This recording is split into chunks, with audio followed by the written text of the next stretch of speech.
हज़रत अय्यूब अलैहिस्सलाम की कहानी। हज़रत अय्यूब अलैहिस्सलाम अल्लाह ताली के एक जलील अल क़द्र पैगंबर थे, जिन्हें सब्र व शक्र की ऐली मिसाल के तौर पर याद किया जाता है। आपका ताल्लुक हज़रत इसहाक़ अलैहिस्सलाम की नस्ल से था।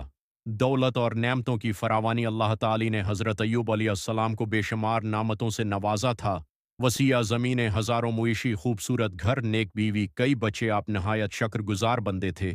हर वक्त अल्लाह की याद में रहते और सिदका व खैरात किया करते। आजमाइश का वक्त अल्लाह ताली ने आपको आजमाया।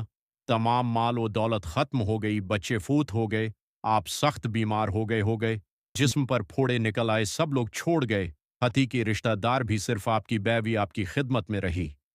सब्र का मज़ाहिरा। हज़रत अय्यूब अलैहिस्सलाम ने कभी शिकायत न की, बल्कि फरमाते, ये सब अल्लाह की तरफ से है। जब उसने दिया था तो खुश थे, अब लिया है तो भी राज़ी हैं। आपकी दुआ कुरान में भी है, रब्बी इन्नी मस्सनिय ज़ुर्रु व अंत अरहमुर राहिमीन। ए मेरे रब, मुझे तकलीफ पहुंची है और तू सबसे ज़्यादा रहम करने वाला है। शिफा और इन्हामात की बहाली। अल्लाह ताली ने उनकी सब्र का इनाम दिया, पानी का चश्मा जारी किया, जिससे गसल करने से सेहत वापस आ गई। बीवी को भी सेहत और हुस्न अता हुआ, पहले से ज़्यादा औलाद दी, पहले से ज़्यादा माल व दौलत अता फरमाया।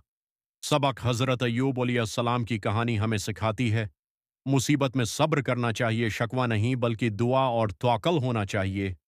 अल्लाह ताली सब्र करने वालों को बेपनाह इनाम देता है।